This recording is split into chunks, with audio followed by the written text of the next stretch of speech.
Tribunal Constitucional.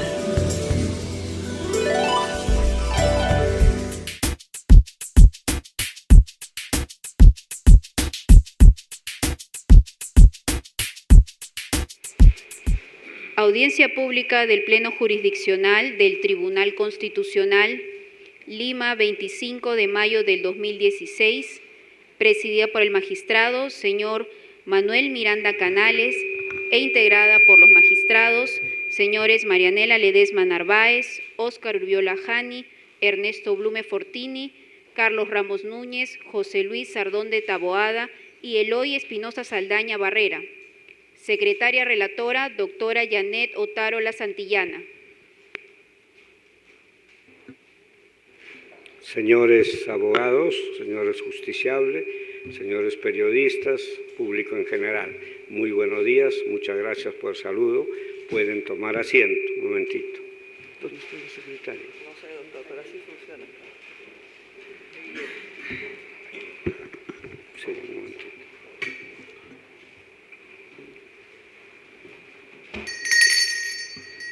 Se da inicio a las audiencias públicas programadas para la fecha.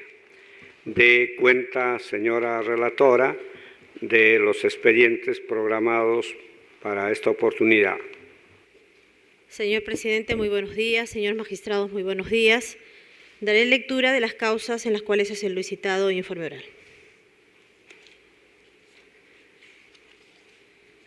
Causa número 39.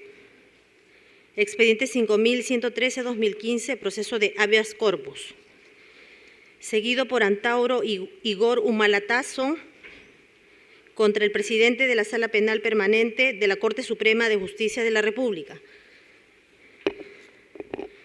Solicitan el uso de la palabra por la parte demandada la abogada Nieves Lucana Mamani, abogada de la Procuraduría del Poder Judicial. Solicita informe sobre hechos el señor Antauro Humala-Tasso, quien informará sobre hechos a través de un enlace telefónico.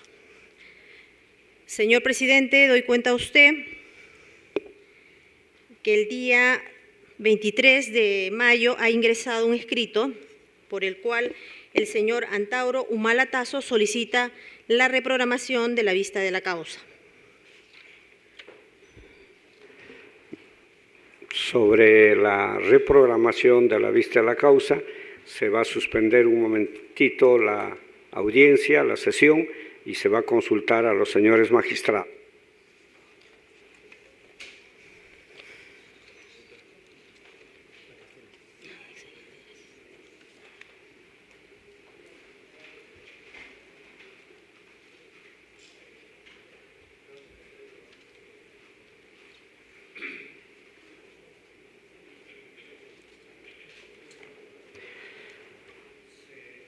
Se reinicia la sesión y se informa a la señora abogada y a los abogados que, de acuerdo a la normatividad vigente, los plazos en estos casos son improrrogables, razón por la cual el Pleno considera improcedente la solicitud y continúa la audiencia. La señora abogada puede hacer uso de la tribuna para hacer la defensa correspondiente. Señor presidente, el señor Antauro Humala solicitó uso de la palabra. En todo caso, si él desea hacer efectivo su informe oral. Pero de todas maneras que ocupe su sitio ya el abogado. Bien, muy bien. Entonces, ya.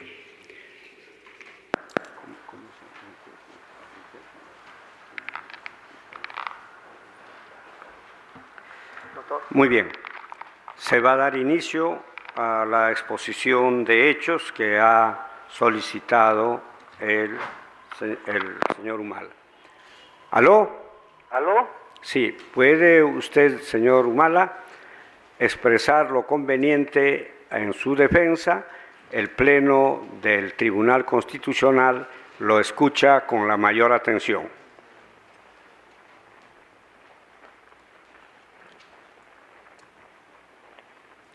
¿Aló? ¿Aló? ¿Puedo hablar ya? Sí, a ver. Ya. Bueno. ¿Me escucha, señor Humala? Sí, le escucho bajo, pero sí le entiendo. Le entiendo Muy bien. bajísimo, pero le logro escuchar, señor. Ya. con la mayor tranquilidad usted puede hacer uso de la palabra para la exposición de los hechos correspondientes.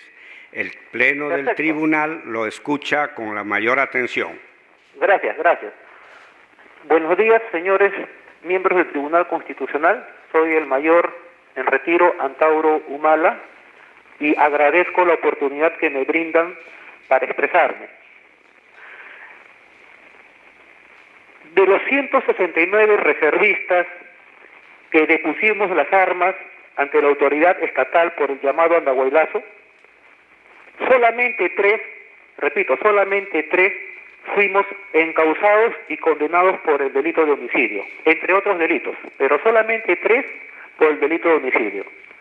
El suscrito, el que habla, el reservista Tito Almanza y el entonces soldado en actividad apodado Centinela.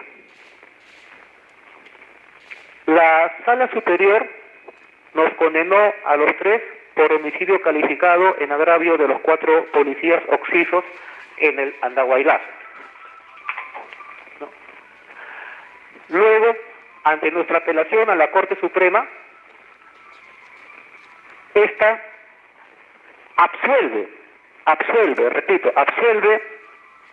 a los 2, al reservista Tito Almanza y al soldado en actividad apodado Centinela, del delito de homicidio, y a mí, Antauro Humala, desvinculándose de la acusación fiscal, me cambian el delito de homicidio calificado por el de homicidio simple en coautoría.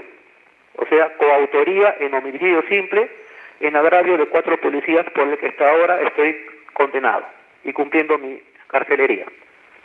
Sin embargo, en esa misma sentencia y por esa misma sala y en esa misma audiencia, paralelamente, mis 2 coencausados son absueltos. De tal manera que desde entonces yo estoy en una situación que considero ilógica, la considero absurda, como es ser coautor de un delito sin coautores. O sea, coautor de homicidio simple sin otro coautor, porque todos los reservistas, etnocaceristas, todos fueron absueltos. Y yo soy el único, y pese a que no efectué disparo alguno, tal como está comprobado en la pericia balística por mi absorción negativa, y como así también lo refiere la misma sentencia, en que sostiene que no hay evidencia de que haya sostenido disparos, ¿no? Aún así, soy condenado por coautoría, sin coautores, en el homicidio simple de 4 policías. Inclusive, hasta mi reparación civil, en la sentencia figura solidaria, hasta ahora, pese a los documentos que he enviado a mi sala, no me responden con quién debo ser solidario en dicho pago, porque ya no existen, porque todos han sido absueltos. Por consiguiente, considero que esta situación mía es totalmente incongruente, y entiendo que esta situación se ha debido posiblemente a la negativa de la sala de efectuar la reconstrucción, que la misma sala ofreció, que los mismos peritos policiales pidieron y que mi misma defensa también solicitó.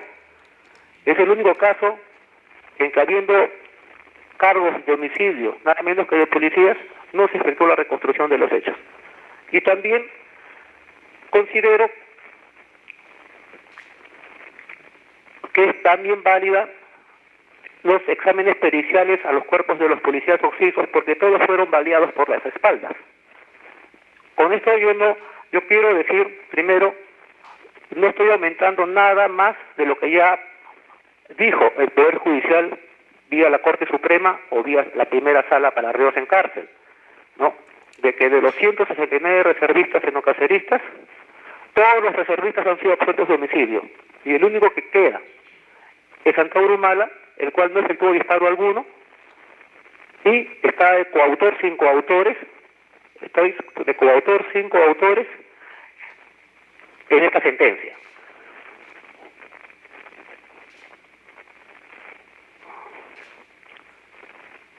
Considero pues que la motivación de las resoluciones judiciales, tanto de la primera sala como de los señores de la Corte Suprema, por más que se diga que son bien motivadas, excelentemente dominadas, que tengan coherencia narrativa, etcétera, yo no estoy negando que haya habido un análisis, pero en el resultado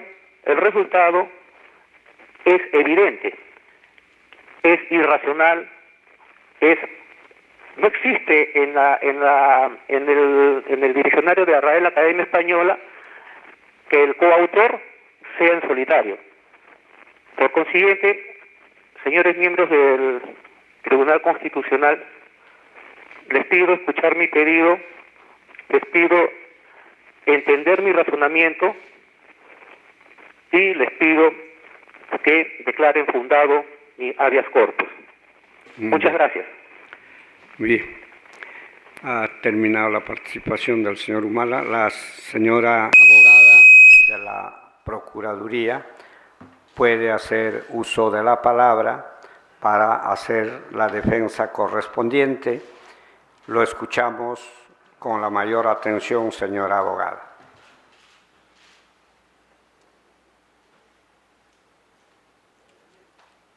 Señor presidente, señores integrantes de este Tribunal Constitucional, señores presentes, buenos días. En representación de la Procuraduría Pública del Poder Judicial, me corresponde hacer el informe en defensa de los magistrados emplazados.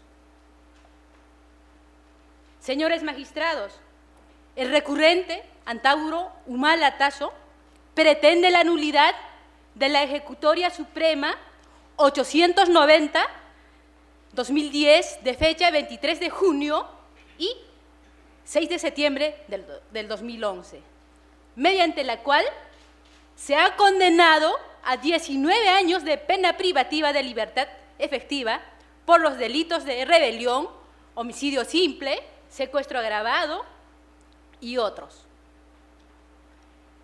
De los hechos acontecidos de fecha 1 al 4 de enero del año 2011 del caso conocido como el Andahuaylazo, donde el recurrente ha encabezado con más de 150 reservistas en dicho acontecimiento. Señores magistrados, esa es la pretensión del recurrente, la nulidad de la Ejecutoria Suprema.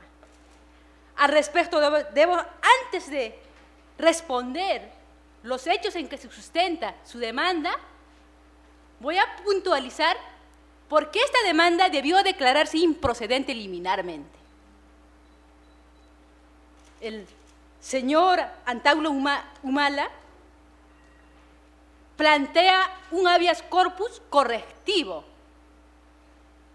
Al respecto, como bien ha desarrollado, como bien ha recogido este Tribunal Constitucional, el habeas corpus correctivo procede cuando se producen actos de agravamiento ilegal, arbitrario, respecto a las formas y condiciones en que se cumplen las penas privativas de libertad en un centro reclusorio.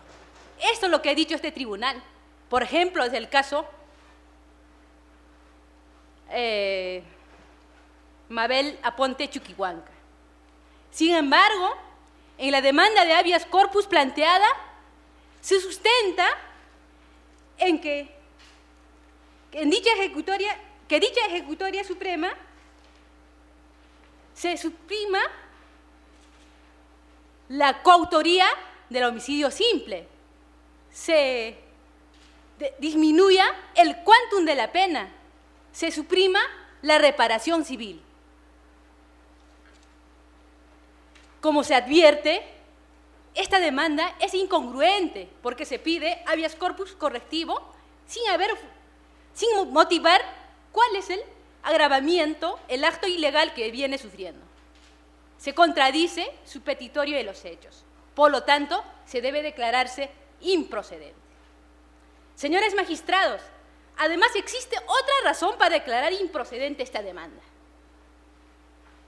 Como ya he dicho, en la Ejecutoria Suprema de fecha 890 del año 2010, esta pretensión, en fecha 17 de octubre del 2011, ha solicitado también un habeas corpus. Sin embargo, este mismo tribunal, mediante sentencia 02092-2012, de fecha 25 de junio de 2013, ha declarado por mayoría improcedente en un extremo y en otro extremo infundado. De igual modo, existe otra demanda de habeas corpus planteado por el mismo recurrente contra la misma Ejecutoria Suprema de fecha 17 de julio del 2013. Este proceso constitucional, en la primera y segunda instancia, ha sido declarada infundada.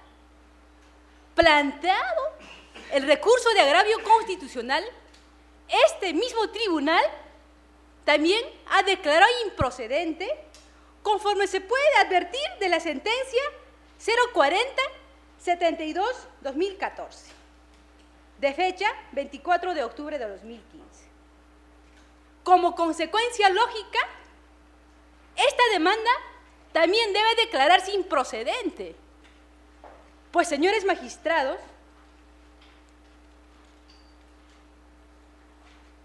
este Tribunal Constitucional no podría contradecirse de sus decisiones por la seguridad jurídica, predictibilidad de las decisiones judiciales.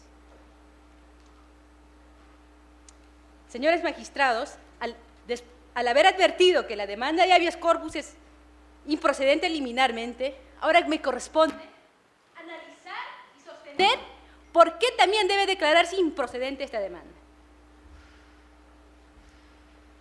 El recurrente plantea tres premisas fácticas en su habeas corpus correctivo. Punto A dice: supresión del delito de coautoría del homicidio simple, por cuanto sus dos coprocesados condenados han sido absueltos y no podría haber coautoría en solitario. Punto B, solicita disminución del quantum de la pena, tomando como referencia la misma Ejecutoria Suprema respecto a su coencausado Tito Palomino Almanza. Punto C, solicita supresión de la reparación civil por cuanto el Estado ya ha reconocido a los deudos de los 4 policías fallecidos con beneficios económicos vitalicios y como ascensos póstumos. Al respecto, señores magistrados, debo sostener que estos hechos tienen connotación eminentemente penal. Respecto al punto C, debe declararse improcedente por cuanto es un punto de naturaleza eminentemente civil, indemnizatorio, reparatorio. No puede plantearse mediante un proceso de habeas corpus, porque excede de los fines y objetos de los procesos constitucionales, tal como los dice el artículo 2 del título preliminar del Código Procesal Constitucional. Respecto al punto B, también debe declararse improcedente, por cuanto exceden de las facultades de la jurisdicción constitucional, por cuanto para suprimir una pena necesariamente tiene que ingresarse a valorar los medios probatorios, el tipo penal. En este caso, el Tribunal Constitucional no podría efectuarlo, por lo tanto, también se debe desestimar. Respecto al punto A, también se debe desestimar por cuanto existen mecanismos procesales para cuestionar supresión de la coautoría. No se puede hacer en la jurisdicción constitucional. Por último, señores magistrados, antes de interponer esta demanda constitucional, el recurrente en la jurisdicción constitucional, en la jurisdicción ordinaria, ha solicitado una revisión de la misma ejecutoria suprema. Es decir, antes de recurrir con esta demanda constitucional. Como se sabe, señores magistrados, una resolución judicial paralelamente no se puede cuestionar en dos jurisdicciones, porque primero se corre el riesgo de que se pueda sacar resoluciones contradictorias. Tanto más, el artículo 139 de la Constitución proscribe abocamiento cuando hay causas pendientes de resolverse. Por otro lado, habiéndose escuchado vía comunicación telefónica, el ciudadano Antauro Humala sostiene que existe afectación a la debida motivación en cuanto a la coautoría. Al respecto, si bien es cierto, no es objeto de debate en este proceso constitucional, sin embargo, debo sostener, señores magistrados, que este mismo tribunal, en la sentencia 2092-2012, que acabo de mencionar, ya se ha pronunciado en el punto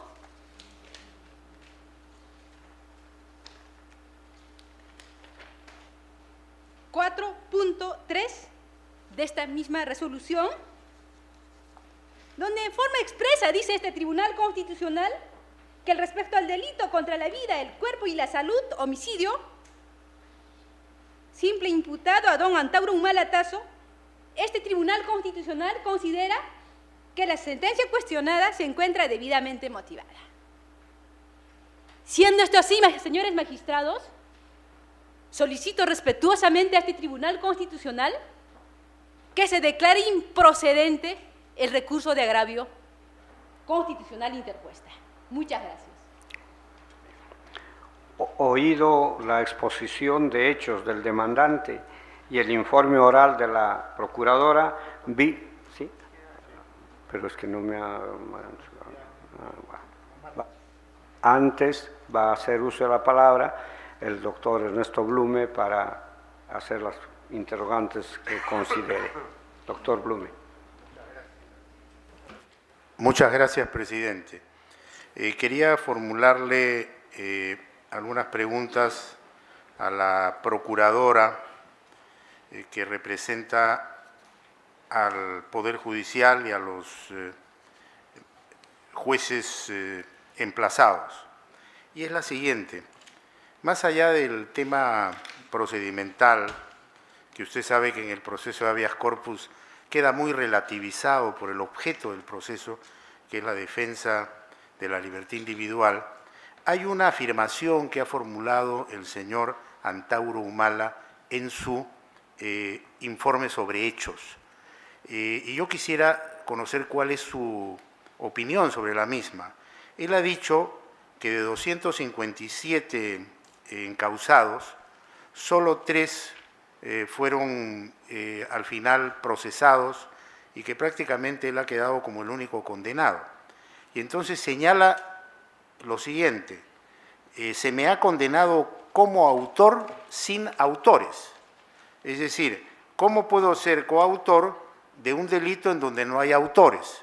Ha formulado esa afirmación, señalando que esta es una situación incongruente, irracional, que no puede haber un coautor solitario. Esa argumentación quisiera que usted la comente, quisiera saber cuál es su posición sobre esa argumentación del ciudadano Antauro Humala. Muchas gracias, señor magistrado. En principio, debo sostener que en el caso Andahuaylazo existen 4 policías fallecidos, de los cuales ellos no han fallecido de la nada, es decir, no se han autodisparado, sino fue producto de esa marcha liderada por el ciudadano Antauro Humala Tasso, quien, conforme al considerando el 20º de la Ejecutoria Suprema 890-2010, se ha acreditado quién es el quien ha dado órdenes. Como consecuencia lógica, si bien no se ha identificado a esos dos coencausados como autores materiales, sin embargo, él ha participado. Una introducción. O sea que usted estaría en cierta forma de acuerdo con el argumento que sostiene que no ha habido una condena a los autores, que no se ha identificado y sin embargo al señor Humala se le condena como coautor de un delito en donde no se ha condenado a los autores. ¿O estoy equivocado? O sea, quiero entender bien su posición. O sea, ¿cómo refuta usted, más allá de la situación fáctica, cómo refuta usted este argumento jurídico que dice, he sido condenado como autor sin que haya autores, no se ha identificado y no se ha condenado a los autores? Entonces, ¿cómo puedo ser yo condenado como autor de un delito en donde no hay autores, ni una pena previa identificación de los sujetos que han cometido como autores el hecho delictuoso? Quisiera saber cuál es la lógica del raciocinio que usted esgrime para refutar esa afirmación. Señor magistrado, es cierto que el señor Antauro Humala no es el autor material, sin embargo, del grupo de los 150 más que han participado en esa marcha, uno de ellos, o más de uno, son los autores de ese asesinato. Como consecuencia lógica, como él ha sido quien ha dado las órdenes, a él le cae esa responsabilidad. Que esta discusión, muy bien, se ha debatido, se ha explicado en la Ejecutoria Suprema, tal como se puede advertir del fundamento 20º de dicha Ejecutoria Suprema. Además, este mismo Tribunal Constitucional dijo que el favorecido es considerado como responsable del delito en calidad de coautor, en la sentencia 2092-2012. Muchas gracias. Ha solicitado el uso de la palabra igualmente el señor magistrado doctor Eloy Espinosa Saldaña. Se la concedemos, doctor. Gracias. Gracias, presidente. Señora procuradora, en realidad he escuchado con mucha atención la respuesta que le ha dado a mi colega y amigo Ernesto Blume, pero su respuesta no me satisface, le confieso, porque en realidad, si estamos hablando de la configuración de un delito y estamos planteando un habeas corpus que, aun cuando se pueda usted decir que es un correctivo, también en el escenario del habeas corpus está el habeas corpus conexo, con lo cual si hay violaciones de elementos del debido proceso que inciden en la libertad personal, tenemos que pronunciarnos sobre eso, independientemente de que haya sido un tema planteado en un caso anterior, y si ese tema no fue abordado de esa manera en ese caso anterior, nos corresponde pronunciarnos. Para usted, entonces, podría darse la situación independientemente de lo que haya dicho, muy respetable, por cierto, la ejecutoria de la Corte Suprema, podría darse entonces el caso que yo condene a alguien por coautor sin la determinación de los autores materiales? ¿Y eso significaría una respuesta impecable, sin violación del derecho a un debido proceso? Quisiera conocer su opinión al respecto. Señores magistrados, con mayor respeto que su magistratura se merece, es una pregunta eminentemente de connotación penal. Sin embargo, debo precisar que al señor Antauro Humala no se le está... No es una pregunta de connotación penal. Porque si ocurre, lo que le estoy preguntando es que si esa situación es violatoria del derecho al debido proceso. Y si es violatoria del derecho al debido proceso, este tribunal es el que tiene la última palabra en la defensa de los derechos fundamentales de cualquier ciudadano, independientemente que su comportamiento nos pueda ser favorable o execrable. Es un tema eminentemente constitucional. Bien. Como podría sostener,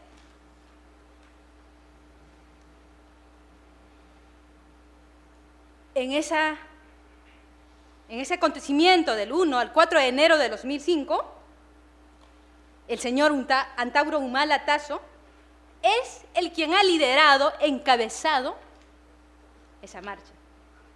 Existen pruebas que ha ordenado respecto a los disparos. Como consecuencia de ello tenemos 4 policías muertos.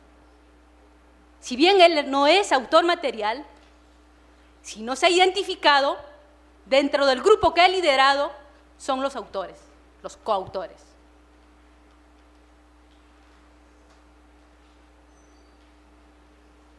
Sería todo de mi parte. Muy bien. No hay más, ¿no? Muy bien.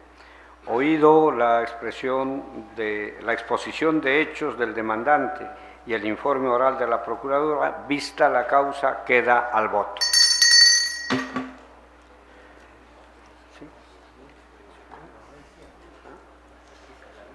Sí, pero muy bien. Dé cuenta del otro expediente, señora secretaria relatora.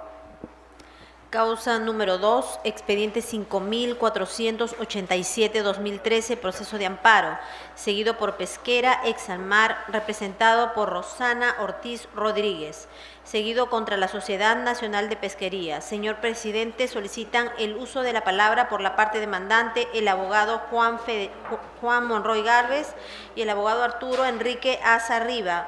Solicita también informes sobre hechos la señora Elena Aida Conterno Martinelli, presidenta de la Sociedad Nacional de Pesquería. Ahí, ¿cómo es? Primero exposición de hechos. ¿Dónde está? Pero ¿quién ve la exposición de hechos? No ha venido.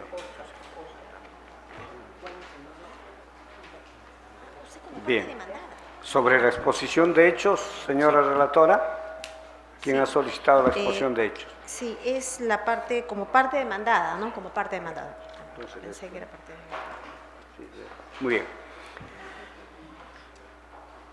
Señor abogado, puede hacer usted uso de la palabra a efecto de realizar la defensa de su patrocinado. El tribunal lo escucha con la mayor atención. Muchas gracias, señor presidente, señores jueces constitucionales. Cada día es una fuente de sorpresas. Estamos aquí en un proceso de amparo en donde no hay estación probatoria, pero hay discusión sobre hechos. Yo no lo había concebido siquiera, pero está bien. Digamos que es la parte anecdótica. El tema, señor presidente, señores jueces, es un amparo que lo propone mi patrocinada, se llama Pesquera Exalmar, y la emplazada es la Sociedad Nacional de Pesquería. El petitorio ante ustedes es que se declare fundado el recurso de agravio constitucional y como consecuencia de él se revoque la sentencia impugnada y se declare fundada la demanda de amparo. 3 o 4 hechos, 3 nada más, a efectos de entrar a lo que es materia de este proceso. La primera es que mi patrocinada, Exalmar, fue asociada a la demandada Sociedad Nacional de Pesquería.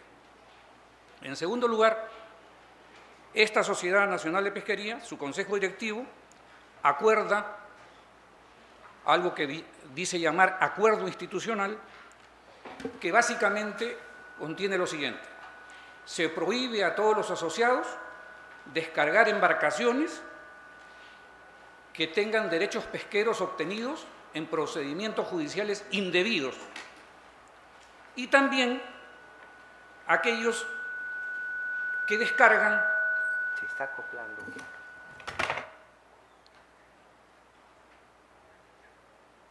Puede continuar, señor. Muy amable. Y que descargan en embarcaciones que se asociaron. La sanción a quien esto lo haga es su exclusión. Para efectos de comprender el debate, este es un tema pesquero. Descargar significa comprar la pesca a una embarcación. Eso es descargar, pero así lo llaman. El Consejo Directivo de la Sociedad Nacional de Pesquería excluye a mi patrocinada Exalmar de su calidad asociada porque concretamente dice: usted compró pescado a las embarcaciones Jamil y Pontevedra, que estaban asociadas a la cuota de otra embarcación que se llama Vivaco, que estaba en la lista, que no podía actuar. Entonces, presidente, señores jueces, como ocurre con las mentiras en un proceso judicial, son verdades a medias. El agregado en este caso es que además contiene una infracción constitucional. Mi patrocinada empieza un amparo donde pide la nulidad de esa decisión de exclusión y accesoriamente su reincorporación. Plantea como derechos afectados el derecho a un debido proceso procesal y el derecho a un debido proceso sustancial. En primer grado obtiene decisión favorable, en segundo grado se revoca, se declara infundada y es contra esta que se ha propuesto el RAC. Yo voy a citar, a efectos de la brevedad y del tiempo precioso que ustedes tienen, solamente 4 fundamentos por los cuales les pido declaren fundado el recurso de agravio y revoquen esa sentencia. La primera es que la afirmación que contiene el acuerdo institucional es que está prohibido entonces comprar embarcaciones cuyo derecho fue obtenido en procedimiento judicial indebido o a embarcaciones asociadas a estas. Pero cuidado, asociado no es lo que ustedes estaban pensando. Así como hace un rato dije descargar y tuve que decirles que descargar significa comprar, asociar es una categoría legal.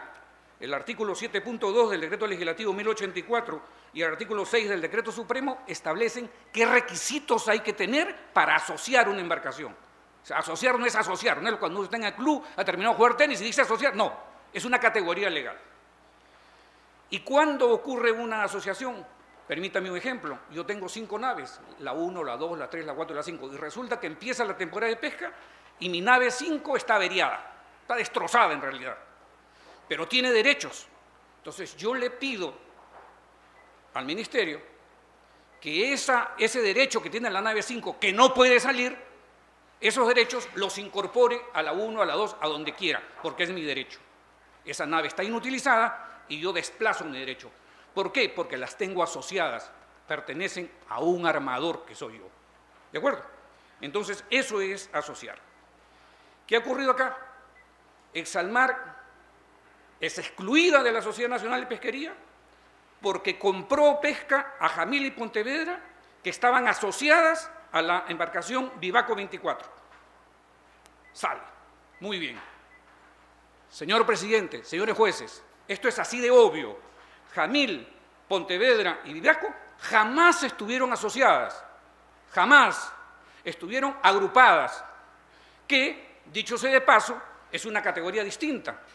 Voy a colocarme en la posición de agrupada. Para empezar, no tengo que cumplir con ningún requisito. Yo soy dueño de 5 embarcaciones, otra vez, de la 1 a la 5. Las 5 están operativas, cada una de ellas tiene 20 toneladas que sacar en temporada de pesca. Yo puedo decidir que la 5 que anda un poco averiada solamente saque 5 toneladas y las otras 15 las desplazo a 1, 2, 3 y 4. Como advertirán, agrupada es una situación tan poco interesante en términos de requisitos de exigencias que simplemente pasa por este desplazamiento. Entonces, para lo que importa, asociadas y agrupadas son 2 categorías absolutamente distintas. ¿Cómo pruebo que la categoría asociada no correspondía a Jamil, Pontevedra y Vivaco? Con el anexo 1Z de la contestación de la demanda de la emplazada, en donde hay documentos donde dicen agrupada, no la califican de asociada. Hay 8 o 10 documentos que dicen eso, así que en realidad con uno bastaría, pero eso es todo. Siendo así, si agrupada es una categoría que no estaba en el acuerdo, a mi patrocinada se le sancionó con una situación que no existe y por lo tanto se ha afectado el principio de tipicidad. Argumento 1. Argumento 2. ¿Qué dice la sala en la sentencia que ustedes van a analizar y posteriormente revocar? Exalmar sabía que Jamil y Pontevedra estaban calificadas como asociadas, lo dice en el considerando 39. Es evidente que ella tenía conocimiento que las embarcaciones Jamil y Pontevedra habían recibido la calificación de embarcación asociada, etcétera, considerando 39. O sea, está absolutamente claro que nosotros sabíamos. Claro, está claro, pero lo contrario. Los documentos a los cuales estoy haciendo referencia, lo que dicen es exactamente lo contrario, que no eran asociadas, sino eran agrupadas. Y la mejor prueba de ello es que exactamente la misma demandada, en la página 17 de su contestación, dice, a mayor abundamiento, probaremos también que, contrariamente a lo que afirma Exalmar, está probado con los reportes tales y tales que las embarcaciones de Jamil y Pontevedra, que correspondían a sus cuotas bienales, sino que dichas descargas también recibieron pesca obtenida de la cuota de Vivaco 24. Quiere decir que las 3 están operativas, eran agrupadas, no eran asociadas. Así que eso es una afirmación que contiene el considerando 39 que es absolutamente falsa. Tercera, de 4. Exalmar afirma en su demanda, presidente, señores jueces, algo que para ustedes, lo dijo el señor juez constitucional Espinosa hace un minuto, es capital. Defender es la tutela del debido proceso entre las cosas que hay que defender como derecho fundamental. Exalmar dice, la infracción que hemos recibido no está en el código de conducta que corresponde a nuestra relación, no está. ¿Qué dice la demandada sobre este tema? En la página 20 de su Constitución, 5.10 de su contestación. Así, debe tenerse presente el juzgado que, contrariamente a lo que pretende insinuar Exalmar, los supuestos de hecho del artículo 3 del Código de Conducta están lejos de constituir una relación taxativa y cerrada, que no admite la inclusión de otros. ¡Qué fabuloso! Quiere decir que las enumeraciones de infracciones no son cerradas, son abiertas, son generosas. El que también puede hacer tal cosa puede... Se abrió obviamente el mar para efecto de sancionar. Y por esa razón, en el considerando 43, la sentencia que ustedes van a ver dice, si bien la infracción mencionada no ha sido contemplada en el Código de Conducta, o sea, acepta plenamente que no está, no es menos cierto que el citado código no es el único que contempla las infracciones en que puede incurrir, sino que en el primer párrafo de su artículo 3 expresa que hay la posibilidad de establecer nuevas infracciones, como ha ocurrido en este caso en donde se ha concordado con el artículo 12, donde dice que todo aquel que tenga un interés contrario se puede. Entonces, ahora resulta que el principio de legalidad y el principio de tipicidad están colgados, obviamente, de la brocha, y el pintor se ha ido, porque de todo lo que se trata es que yo jalo para acá, concuerdo, y en consecuencia expulso a una persona. Así viene la cosa. Así es como se entiende el principio de tipicidad. Lo único que hay en el Código de Conducta que rige es procede eliminar, sacar de la sociedad a una empresa cuando realice actividades extractivas con embarcaciones que no tienen permiso de pesca. Como ustedes comprenderán, no es el caso. Entonces, no se puede tipificar, no se puede acordar. Cuarto y último argumento, y con esto acabo, presidente, señores jueces. Exalmar alega que se ha afectado su derecho a un debido proceso porque, según el artículo 12e del Estatuto, quien debía proponer su exclusión al Consejo Directivo era el Comité Ejecutivo. Y en autos ha probado fehacientemente que ha sido el Comité de Ética. ¿Qué tal? No era quien debía, ha sido otro. Entonces, la sala, con la ponencia del señor Ángel Romero, dice en el considerando 15, la demandante Exalmar no ha planteado recurso de apelación contra la sentencia emitida en autos, no obstante que la misma desestima algunos de los argumentos que sustentaron su pretensión, por lo que no existe agravio que haya manifestado la parte actora o consionando por lo mencionada resolución que debe ser absuelto en esta instancia. Se está refiriendo a este tema.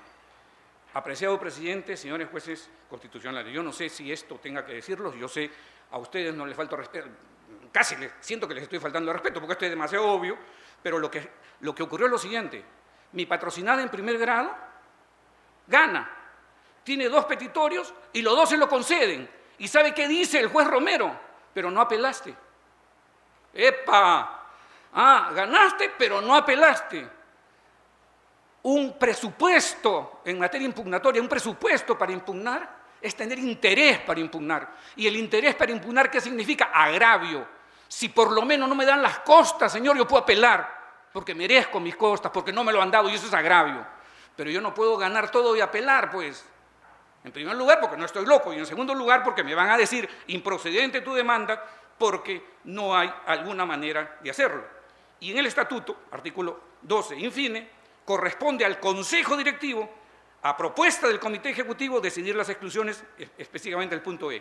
¿Y qué acabó aquí? ¿Qué pasó aquí? Con esto acabo. El 8 de febrero, el Comité Ejecutivo, el que debía proponer, delega el tema a la Comisión de Ética, al Comité de Ética. El 15 de febrero, el Comité de Ética propone la exclusión. El Comité, el que no podía, propone la exclusión. El 20 de febrero, el Comité Ejecutivo, quien debía proponer la exclusión, propone al Consejo Directivo 6 meses de suspensión Y si persiste, exclusión. Quien debía proponer, propuso eso. Y el 28 de febrero el Consejo Directivo acuerda la exclusión. ¿Quién le propuso la exclusión? El Comité de Ética. ¿Quién debía? El Comité Ejecutivo. Todo esto es verle bilroque. Por estas razones, por alterar el procedimiento sancionador, se ha afectado el debido proceso procesal en este caso, y estas son las 4 razones para solicitarles: declaren fundado el recurso de agravio constitucional, revoquen la sentencia impugnada y declaren fundada la demanda por afectación a los derechos descritos. Gracias por el tiempo, presidente, señores jueces. Habiéndose concedido la exposición de hechos a la parte demandada, la persona que va a hacer esa exposición puede hacerlo brevísimamente, refiriéndose solo a los hechos, puesto que la defensa técnica lo hará el señor abogado. Muy buenos días, señores magistrados. Represento a la Sociedad Nacional de Pesquería, soy presidenta de este gremio empresarial que agrupa a las principales empresas pesqueras del país. Yo quisiera recalcar ante este honorable colegiado que nosotros como gremio estamos comprometidos en el fortalecimiento de nuestra institución y aspiramos a ser un referente ético para la industria pesquera nacional y también mundial. En ese sentido, además, todos sabemos que es una prioridad de la agenda peruana el fortalecer la institucionalidad. Y esto no solo referido a las instituciones públicas, sino también a las instituciones de la sociedad civil como la nuestra. Esto, por necesidad, implica promover las buenas prácticas de nuestros asociados y, cuando se dé el caso, sancionar las malas prácticas. En este caso y en este compromiso, nosotros podemos decir que aquí en la SNP, otorongo sí come otorongo. Cuando hay un incumplimiento, pues nos vemos obligados a sancionarlo, porque solo así podremos fortalecer nuestra institución. Bien. En esa línea, los asociados formularon un acuerdo, acordaron no recibir descargas, no comprar a embarcaciones que tuvieran un permiso cautelar, que por cierto, embarcaciones que figuran en un listado que en el momento de los hechos y hasta la fecha actual figuran en un listado que publica en su página web el Ministerio de la Producción. Es el caso que lamentamos que nuestra ex asociada incurrió reiteradamente en incumplimiento. Fueron 25 días en que se recibieron descargas de embarcaciones que estaban en este listado y que por lo tanto pues vulneraron el acuerdo que teníamos. Quisiera recalcar que la demandante, la empresa Exalmar, reconoció ante el seno de la SNP, vía verbal y escrita, la falta incurrida según ha sido presentado ante este colegiado. Así, este incumplimiento para nosotros es un tema medular, porque obviamente para la actividad pesquera la esencia es la sostenibilidad de los recursos hidrobiológicos y permisos entregados por medidas cautelares lamentablemente vulneran esta sustentabilidad. Y además también vulnera nuestro compromiso con la sociedad peruana de ser un referente ético que mencionaba al inicio de la industria pesquera nacional. Por ello, la sanción que tuvimos que aplicar. Finalmente, quisiera recalcar que dada la relevancia de evitar permisos entregados por medidas cautelares, el Poder Ejecutivo, luego de haberlo aprobado en Consejo de Ministros, ha presentado una demanda competencial para que se reconozca la competencia exclusiva del Ministerio de la Producción en otorgar permisos de pesca. Ya, muy bien. Finalmente, reiterar nuestro compromiso en el fortalecimiento institucional de nuestro gremio y ser para ello un referente de los otros gremios del país. Muchas gracias. El señor abogado puede hacer uso de la palabra a efecto de realizar la defensa de su patrocinado. Señor abogado, lo escuchamos con la mayor atención en la brevedad del caso. Sí, muchas gracias, señor presidente, señores magistrados. Bueno, bien dicen que quien le teme a la verdad es aquel que no quiere escucharla. Lo cierto es que en el presente caso no estamos frente a una discusión abstracta, no estamos sobre una discusión de puro derecho.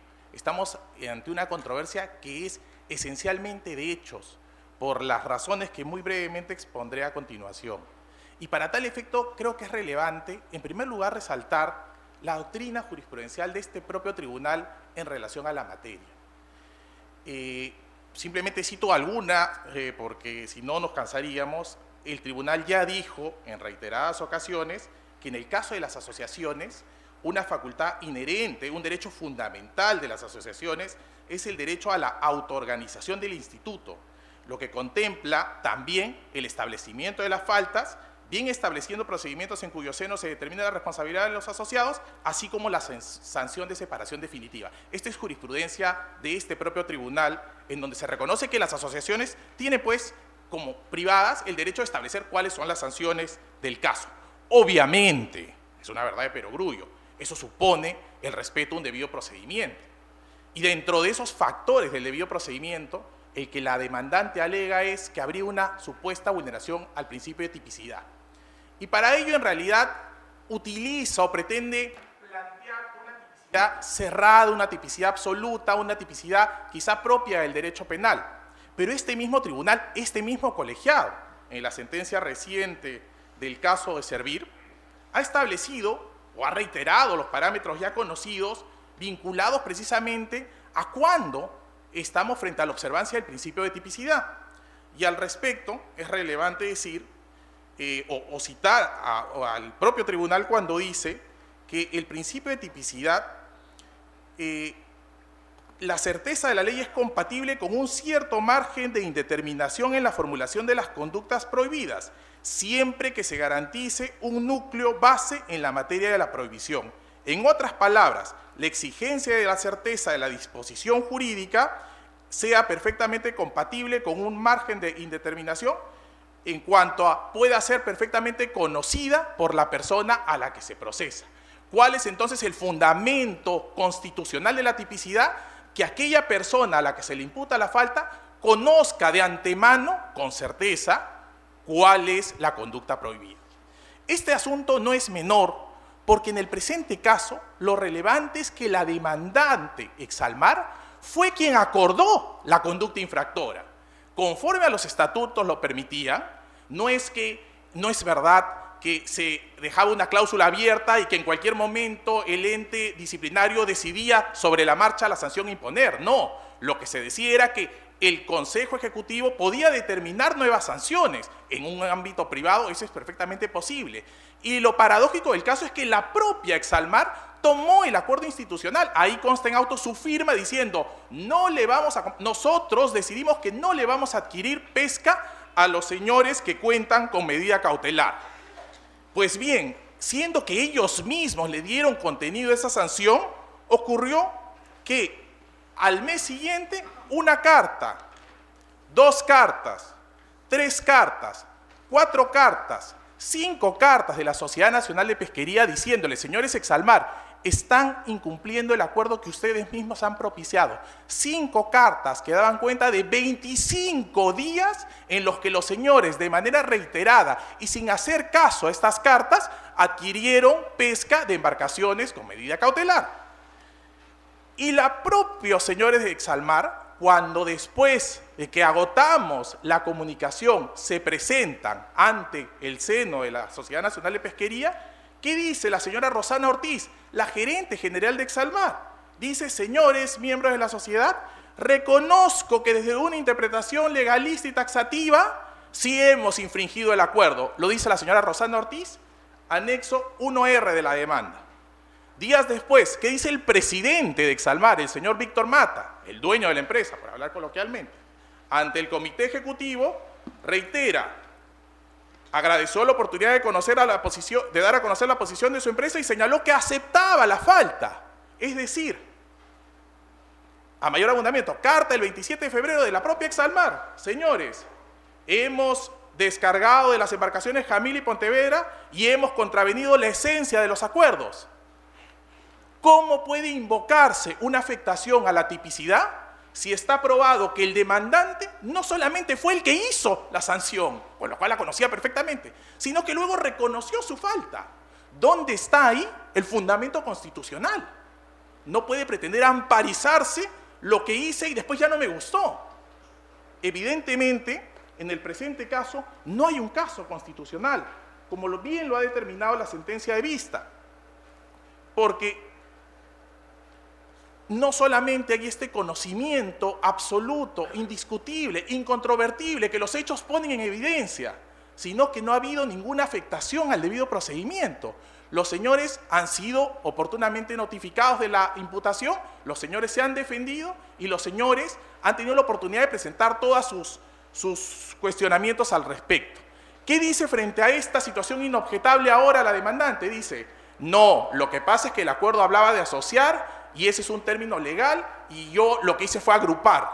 Más allá de lo formalista y lo contradictorio de esa nueva posición respecto a los hechos antes referidos, lo cierto es que la norma, no existe una nomenclatura de estos conceptos. Esa es una afirmación inexacta. La ley que fija precisamente los permisos de pesca habla de asociación o incorporación, pero no para definirlos, sino que se refiere a la norma. Y en todo caso, mi colega podrá referirse a la norma para que ustedes la vean directamente. No hay una definición. Y más importante aún, no hay definición legal alguna sobre agrupación. No hay. No existe en todo el ordenamiento una norma que diga agrupación es tal. Entonces, claramente, cuando un acuerdo se toma en el seno de una entidad privada, se habla en el lenguaje propio de esa entidad. No podemos exigirle a un club de fútbol que establezca sanciones con un purismo propio de un ente regulador. Eso es evidente. ¿Cuál es lo importante? Lo importante es que todos sepamos a qué nos referimos. Y en este caso lo sabían, no solamente porque lo propició, sino porque luego lo reconoció. Finalmente, tampoco es exacto que no se pasó por una propuesta del Comité Ejecutivo. Consta en autos, y lo ha reconocido la propia demandante también en una carta que hemos hecho referencia, que la propuesta que eleva el Comité Ejecutivo contiene dos posibilidades, dos planteamientos, opción que es absolutamente viable de acuerdo a los estatutos.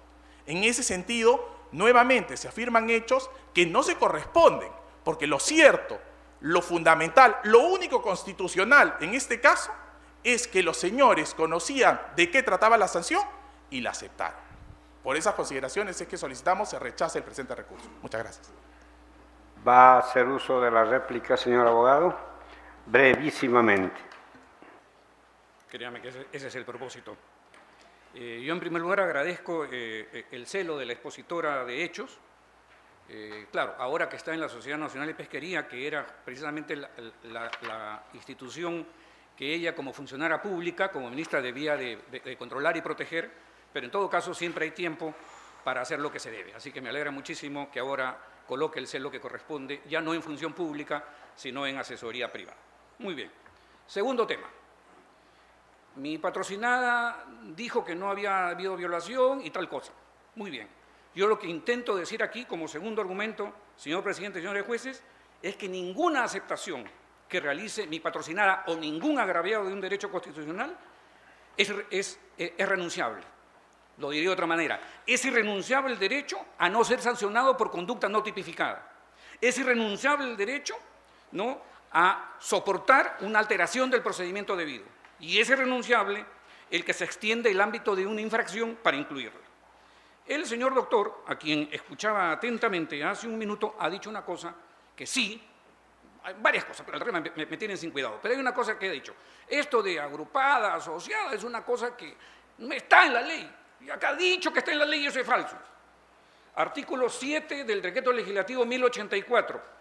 O el armador acredite que dicha embarcación ha sido modificada para ser utilizada para otros fines y no realizará actividades pesqueras, el total del PMCE podrá ser asociado o incorporado a otra u otras embarcaciones. Artículo el Decreto Legislativo. Y luego, el Decreto Supremo, presidente, señores jueces, 021 del 2008, produce, creo que hasta lo firmó la señora que está allí, en el artículo 16 dice, asociación o incorporación definitiva del PCM a otra embarcación, a fin de asociar o incorporar tal cosa, y dice una serie de requisitos.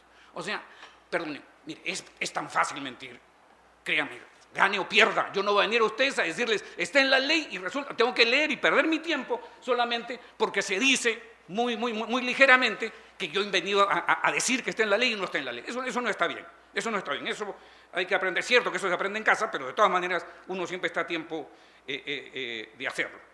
Mire, presidente, señores jueces, solo 2 ejemplos de dónde está la síntesis de esto. Bueno, en primer lugar son irrenunciables, así que es poco importante que aquí esté o no esté. Vamos a imaginar lo siguiente. Un juez es destituido por la sala plena de la Corte Suprema. Está indignada con esto y lo destituye a un juez. Todos sabemos, propone su destitución. Y todos sabemos que solamente puede proponer la destitución la Oficina de Control de la Magistratura. Entonces, ¿qué dice la sentencia sobre esta materia? Dice, hay una carta de Exalmar que dice, solicitamos considerar una sanción distinta a la formulada por el Comité Ejecutivo. ¡Ay! Comité Ejecutivo se equivocó, lo había hecho el Comité de Ética, pero como dijo Comité Ejecutivo, legitimó. Quiere decir que el juez aterido, lo están expulsando, lo están destituyendo, ¿no es cierto? Están proponiendo su destitución y al momento de escribir, en lugar de decir que quien propuso fue la sala plena, dice ONMA, con eso significa que la ONMA intervino. O sea, realidad, te vuelvas. Ya, la palabrita mal empleada legitimó una situación. Es decir, ya no importa quién debe hacerlo o quién no debe hacerlo. Y esto, señor, en atención a su pedido de tiempo, es lo último. Les ruego, lean el considerando 37 de la sentencia. Porque en el considerando 37 se hace, pues, mención al arte de birle birloque del acuerdo institucional. El acuerdo institucional empieza, muy sereno él, y dice que no se puede comprar a embarcaciones que han recibido derechos administrativos como consecuencia de procedimientos judiciales indebidos. Y más adelante, el mismo acuerdo empieza a ampliarse, empieza a engordar y dice, para efectos de lo que he dicho, de procedimientos judiciales indebidos, se tendrá en cuenta, miren este título, lo que aparece en la página web de Produce, que se llama Embarcaciones pesqueras con mandato judicial obtenidas entre el 2006 y el 2010. Entonces, procedimiento indebido, no, ya todo el que haya obtenido procedimiento judicial. Y por eso el considerando 37 dice, miren, acá estamos discutiendo si es asociada o es agrupada, si lo propuso su exclusión el Comité de Ética. En realidad esas son tonteras, porque la prohibición es a toda embarcación con permiso obtenido judicialmente y por lo tanto para afuera.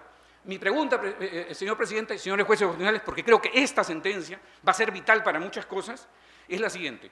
¿Una asociación puede limitar los derechos de sus asociados sin control constitucional? Digamos, yo no sé si puede un estatuto decir que no entran mujeres o que no entran mujeres sin niños. Yo no lo sé, voy a colocarlo como discutible. Pero ¿sabe qué no puede hacer una asociación?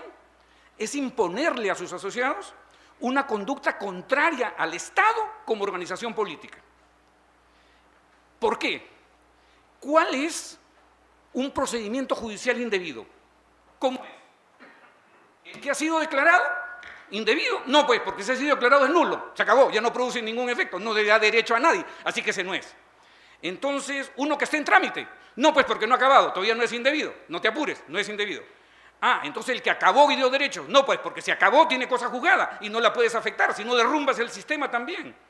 Entonces, ¿cuál es el procedimiento indebido? El que la Sociedad Nacional de Pesquería dice que es indebido y se acabó. Yo digo, lo tuyo fue, compraste aquí y no debiste comprar en WOM, para afuera, se acabó, porque yo lo digo. Nada más, presidente. El señor abogado va a hacer uso de la dúplica. Sí, muchas gracias. Señor Brevísimamente, señor abogado. También, en el mismo término, señor presidente, y le agradezco. Bueno, en relación al alegato sobre que estamos defendiendo una renuncia frente a derechos irrenunciables, yo quiero citar muy brevemente al doctor Luis Díaz Picasso, cuya calidades jurídicas creo que no pueden ponerse en cuestión, así que falleció lamentablemente el año pasado, miembro importantísimo del Tribunal Constitucional Español durante toda la época post-Franco. Lo que dice el magistrado es relevante y eso está en la Corte Interamericana, colgado en la página web de la Corte Interamericana de Derechos Humanos. Es preciso diferenciar entre renuncia a un derecho en general y renuncia al mismo en un caso concreto, o si se prefiere, renuncia al derecho en cuanto tal y renuncia a uno o varios actos en el ejercicio de este derecho. dice el magistrado Díez Picasso, que evidentemente nadie está planteando acá que se renuncie al derecho a la vida, que se renuncie al derecho al debido procedimiento. Lo que decimos, en la hipótesis negada que hubiese un defecto en la tipicidad, que no es el caso, pero en esa hipótesis negada, que si la propia empresa declara que pese, digamos, esa ambigüedad, conocía perfectamente cuál era la conducta infractora, entonces no hay agravio constitucional, porque la finalidad de la tipicidad es dar esa información. Y si el afectado dice, yo sé que esa conducta es infractora, por supuesto que es una aceptación relevante, porque elimina de saque esta alegación. En segundo lugar, menciona mi colega que este tema de la asociación está en la norma, que lo ha obligado a citar la norma. Pues agradezco que haya citado la norma, porque todos hemos escuchado que no es una norma que define qué es asociación y que la propia norma habla de asociación o incorporación. En otras palabras, la propia norma reconoce que no hay un concepto claro y no hemos escuchado por lo demás dónde estaría la definición de agrupación, que es el concepto que ellos elevan y dicen, eso es lo que yo incurrí. Pues bien, ¿dónde está entonces en la norma? ¿Qué norma dice, define, desarrolla el concepto de agrupación? Lo cierto es que cuando se toma este acuerdo, cuando Exalmar misma gesta este acuerdo, dice, no le podremos pescar a las embarcaciones asociadas. ¿Y cuáles son? Son todas aquellas que están en este listado. La propia demandante le da contenido y lo remite a un listado de Produce, en donde se detalla, entre otras, las embarcaciones en cuestión. Finalmente, en relación a la última referencia, que creo que es absolutamente impertinente al caso, porque hemos demostrado hasta la saciedad que no ha habido ninguna afectación, hay una sentencia muy interesante de este tribunal, la sentencia 0011-2002, acción de inconstitucionalidad, que establece que en el caso de las asociaciones estamos frente a organizaciones jurídicos cuyos fines no justifican sino un casi absoluto abstencionismo estatal. Solamente el Estado intervendrá cuando existe una afectación de orden legal o derechos de terceros. Entonces, respondiendo lo referido, ¿pueden las empresas, tienen legitimidad para decidir a quién le compran y a quién no le compran? Por supuesto que tienen todo el derecho del mundo a hacerlo. Estamos hablando de empresas privadas y si entienden y acuerdan que no le van a comprar a empresas que se han salido por la tangente, por consideraciones principistas, ¿por qué el Estado tendría que intervenir en esa decisión privada? ¿Acaso hay afectación legal? No la hay, hemos demostrado que no. ¿Acaso hay una afectación de terceros? Tampoco la hay, porque esos señores pueden vender su producto a otras personas, no me pueden obligar a que les compro. Un contrato no es compulsivo. Entonces, por esas consideraciones es que reiteramos nuestro pedido para que se desestime el presente recurso. Gracias. Oído los informes orales de los señores abogados, así como la réplica y la dúplica y la exposición de hechos, vista la causa. Allá, muy bien. Va a hacer uso de la palabra el doctor Carlos Ramos, se la concedemos. Gracias, señor presidente. Bueno, dos preguntas, una para la parte demandante y otra para la parte emplazada. Bueno, la primera es si la pretensión de la parte emplazada, demandante, consistiría en que se deje sin efecto, por considerarse que hay una vulneración, el acto mismo de la expulsión, ¿no es cierto? O más bien se considera que esa expulsión de la Sociedad Nacional de Pesquería es una expulsión desproporcionada frente a la falta que eventualmente se habría cometido.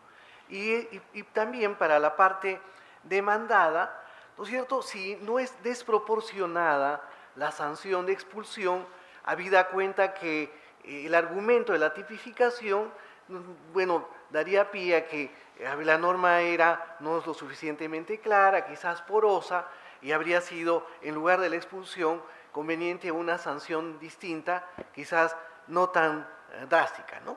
Esas dos preguntas, señores abogados. Señor juez constitucional, aquí hay una variedad de cultura humanística y entonces yo le voy a contestar con un ejemplo histórico. Probablemente uno de los cómicos más famosos de la historia se llamó Groucho Marx, era judío y por lo tanto era discriminado, muy discriminado en Nueva York, en donde había un club exclusivo, al cual él intentó cerca de 12 años entrar. Finalmente, la Corte de Apelaciones de Nueva York decidió que había que permitirle entrar. Entonces Groucho Marx entró y al siguiente día presentó una carta diciendo que él no podía pertenecer a un club en donde dejaban entrar a una persona como él. Esa ironía es la que está implícita en este pedido. Aquí hay injusticia, aquí hay arbitrariedad, aquí hay actividad inconstitucional detrás. No es el propósito permanecer donde a uno no desea, pero eso no significa que razones de otro tipo que no vienen al caso sean las que sustenten una conducta como la soportada. Esa es la razón del amparo. Aquí hay derechos constitucionales y hay tribunales para que lo defiendan, como decía Hume sobre Inglaterra. Eso es, señor.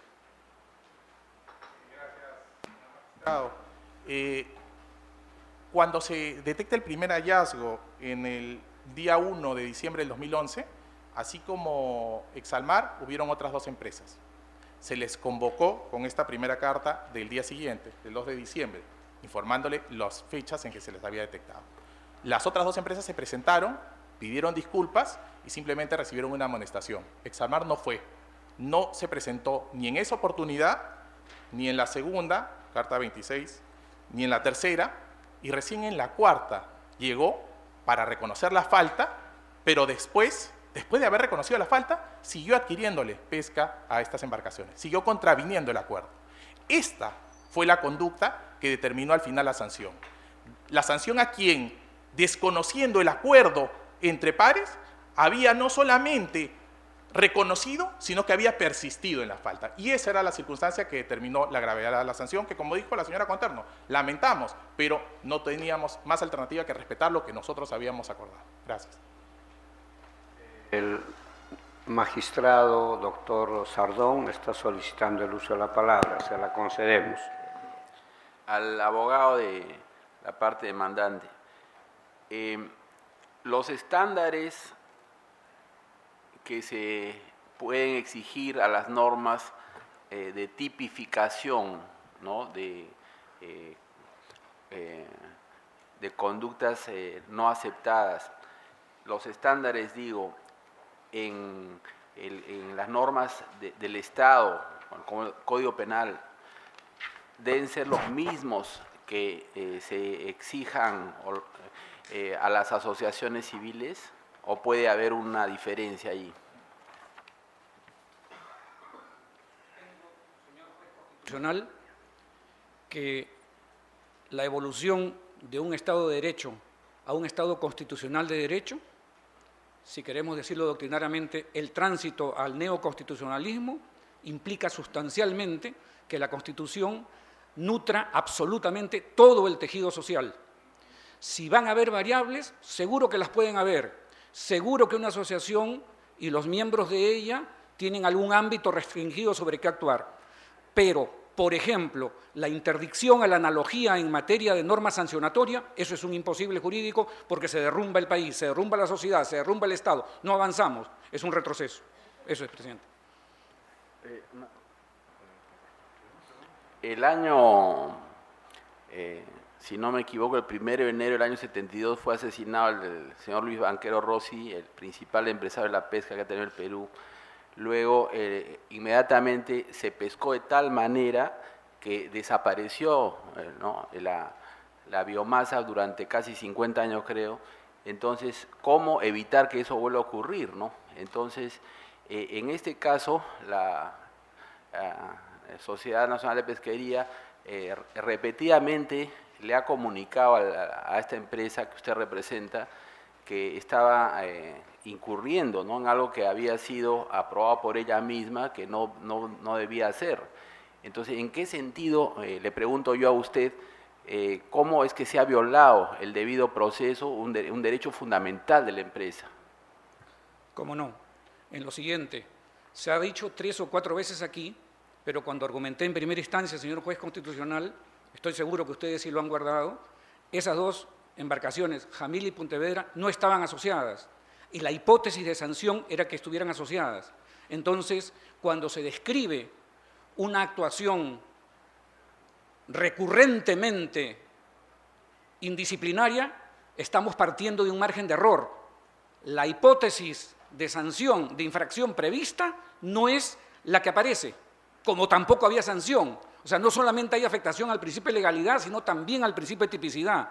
O sea, aquí, una cosa es trabajar derecho constitucional, es apreciar infracciones constitucionales, señor juez constitucional, y otra cosa es simplemente trascender a lo abstracto y evitar el tema de lo que fue probado, lo mínimo que fue probado. Aquí se está imputando una actuación irregular que no fue irregular. Y se está diciendo que hay un procedimiento judicial indebido cuando eso no existe. Lo he intentado probar que no existe. Esas son las hipótesis que estoy seguro ustedes estimarán en su momento. Una última cuestión. ¿Tiene cree usted, la asociación o la Sociedad Nacional de Pesquería tiene derecho a considerar que la manera como se otorgan las medidas cautelares en el país es a veces apresurada y no toma en cuenta, por ejemplo, el hecho que le he señalado, que es un hecho histórico cierto, ¿no?, que desaparecieron los peces durante casi 50 años en el Perú? ¿Tiene derecho a considerar que eso de estar obteniendo una y otra vez acceso a la pesca de esa manera a través de medidas cautelares, eso es algo que no es adecuado? ¿Cree usted que tiene derecho o no tiene derecho la Sociedad Nacional de Pesca a tomar esa decisión? Señor juez constitucional, tiene el derecho y tiene el deber de hacerlo. Tiene que hacerlo repetidamente. Hay un sistema que no está funcionando, hay que hacerlo funcionar. Pero ¿sabe qué es lo que no se puede? Es renunciar a esa parte del sistema. No puede decir, todo lo que viene de allí tiene mal olor, hay que descartarlo y hay que desvirtuarlo. Eso no se puede. Hay que luchar. Ellos, probablemente ustedes que ya lo vienen haciendo, y todos desde el lugar que ocupemos. La doctora Marianela Ledesma ha solicitado el uso de la palabra. Se le concede, doctora. Gracias, presidente. Es inevitable que todos nos desenvolvemos en una vida social y que el derecho es un instrumento que pretende regular esa vida social para vivir en armonía. Entonces, no podríamos mirar este hecho que viene acá al tribunal sin mirar esa realidad, y esa realidad la que todos conocemos por informaciones periodísticas, por informaciones que llegan inclusive ante acciones al propio tribunal y por nuestra experiencia profesional en el pasado que hemos tenido, que hay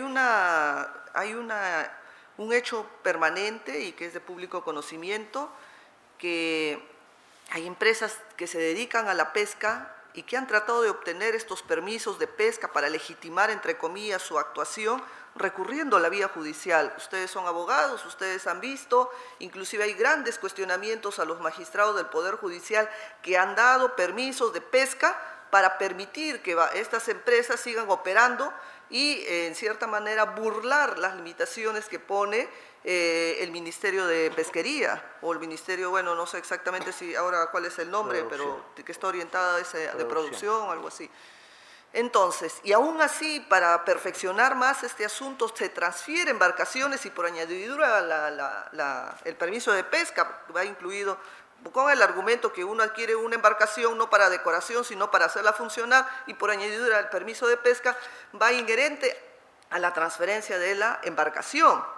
A tal punto que públicamente tenemos incorporado acá en el tribunal acciones donde se cuestiona la competencia del Poder Judicial con el Ejecutivo, quién es el ente. Muy bien.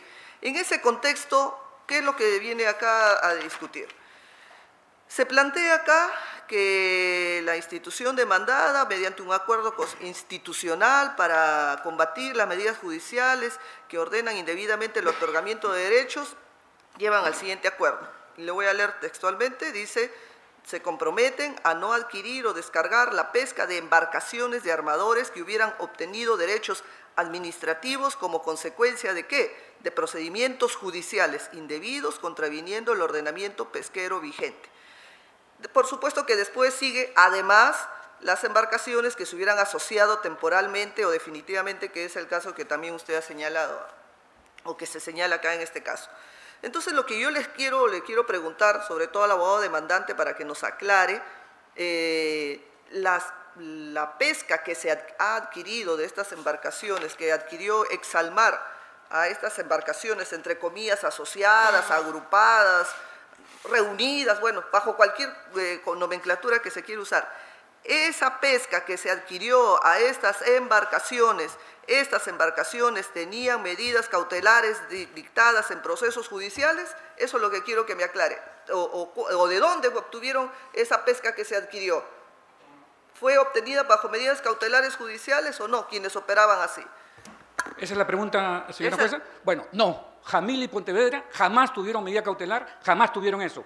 Lo que está diciéndose es que Jamil y Pontevedra estaban asociadas a una embarcación que se llama Vivaco 24, que sí estaba en la lista. La compra la hicieron estas dos, y estas dos, aprovechando la pregunta puntual a la cual usted aterriza, le contesto enfáticamente que estas dos no tenían ningún tipo de tema judicial. Era la que estaba asociada a quien no se le compró, a la cual se hizo referencia. Puntualmente ese es el tema. Efectivamente, señora magistrada, pero el acuerdo, como usted también lo ha mencionado, hace extensivo a la asociación porque al final es el mismo grupo que vende la pesca. Puedo tener 5 barcos y obviamente la pesca que consigo con 2 no es la misma que consigo si añado 3 con medidas cautelares. Entonces al final es la sola flota y por eso el acuerdo que también decidió Exalmar dice, para los efectos de la aplicación del presente párrafo, también se considerará aquellas otras embarcaciones que hubieran asociado temporalmente o definitiva su porcentaje de captura a las embarcaciones precitadas. Y dice, se tomará para efectos de aplicar este numeral como referencia automática las embarcaciones que aparecen en la lista bajo la denominación embarcaciones pesqueras con mandato judicial que se publicó en el Ministerio de Producción el 12 de noviembre de 2010, dentro de los que estaba la embarcación Jamil.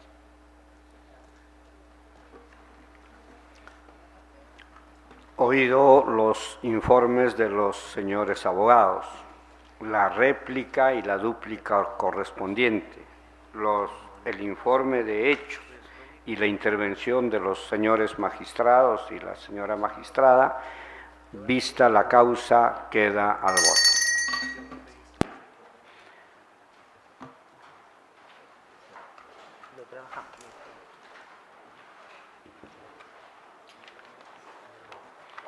De cuenta, señora secretaria relatora, del siguiente expediente. Causa número 18, expediente 2628-2014, proceso de habeas corpus, seguido por Martín Homero de Paz Navarro y otra, contra el presidente de la Sala Penal Transitoria de Reos Libres de la Corte Superior de Justicia de Lima Norte y otros. Señor presidente, solicita el uso de la palabra por la parte demandante el abogado Víctor Morillo Velázquez y por la parte demandada el abogado Marcos Giancarlos Piña Burga, abogado de la Procuraduría Pública del Poder Judicial. Señores abogados, pueden tomar su emplazamiento. Estás premiado, ese estudio también. ¿Demandante? ¿Demandante?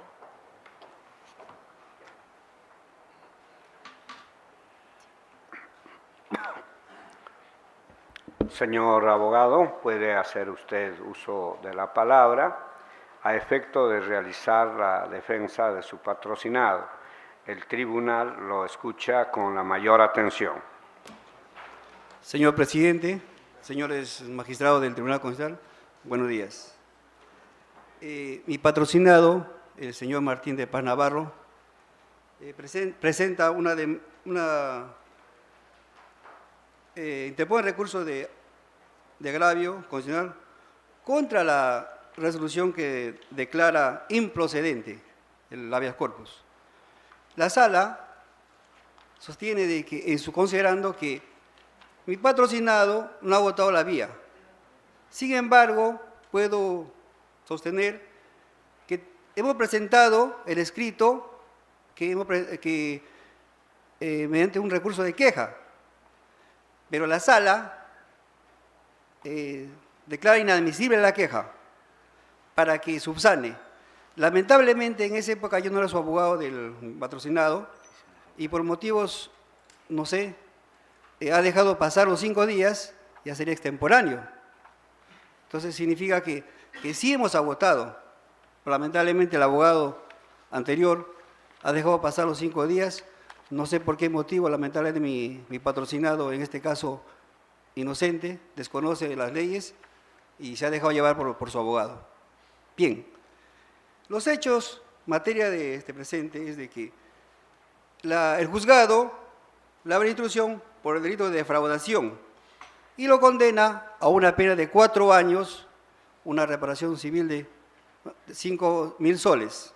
Bien, como verá, el delito de defraudación, de acuerdo al artículo 83 del Código Penal, sostiene en la prescripción de que el delito prescribe a los 4 años, que es la pena mayor, más la mitad.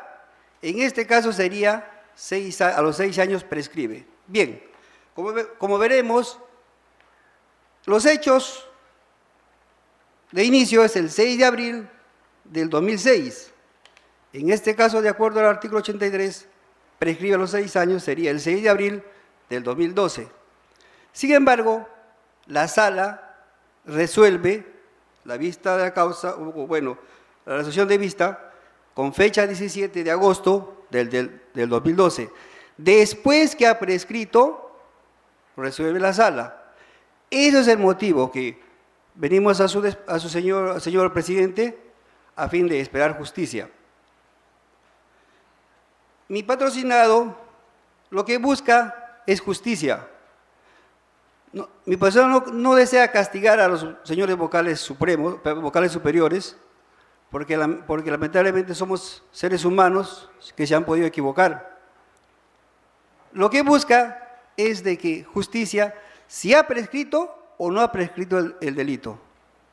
Para tal motivo, la defensa solicita que se declare fundada. Gracias. Abogado, la parte mandada puede hacer uso de la palabra. Lo escuchamos con la mayor atención.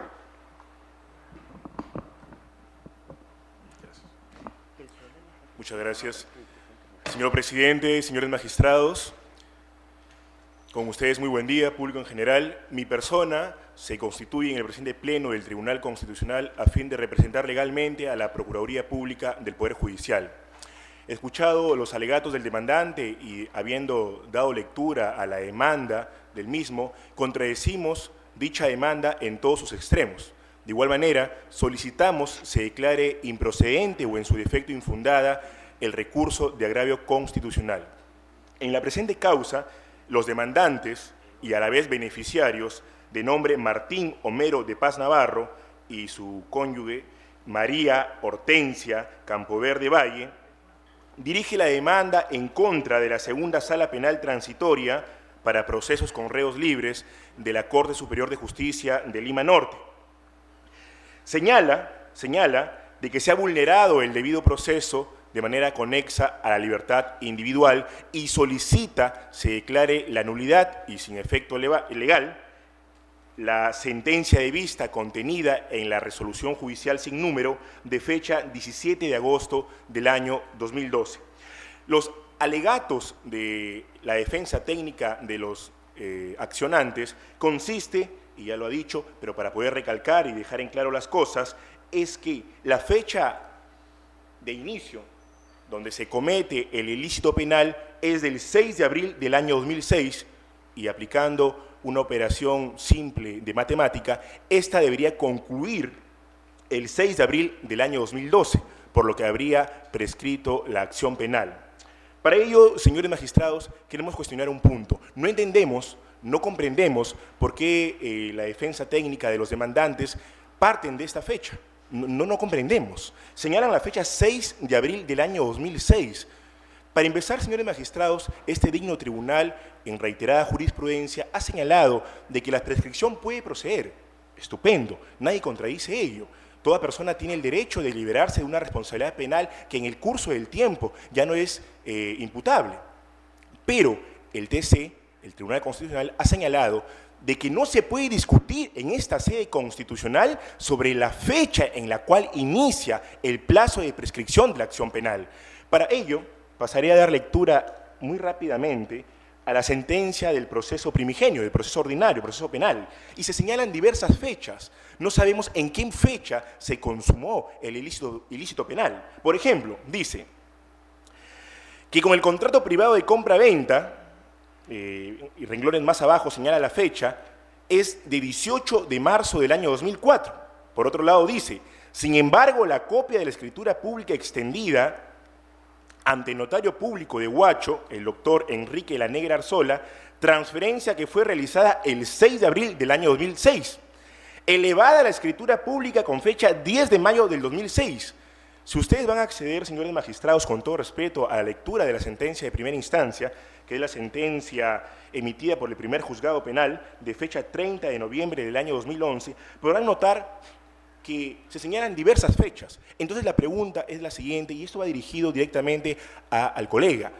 ¿En qué momento se comete el ilícito penal? En el momento que los procesados y ahora condenados le venden a A, cuando le venden a B, cuando A busca registrar el bien inmueble en materia de litigio, o cuando B busca elevarlo a escritura pública ante notario. ¿En qué momento se comete el ilícito penal? Esto no se puede discutir en sede constitucional. Es por ello y en razón a lo expuesto, señores magistrados, que el demandante no activó en su momento los recursos que el proceso penal franquea. De boca del demandante hemos escuchado que el anterior abogado, el recurso de queja, pasados los días, no interpuso otro medio de impugnación, pudo asistir a la Corte Suprema mediante una casación, etc. Lo dejó consentir. Él tuvo los medios de impugnación a su alcance, un abanico de opciones, pero no los llevó a cabo. Eso escapa de toda competencia de algún órgano jurisdiccional.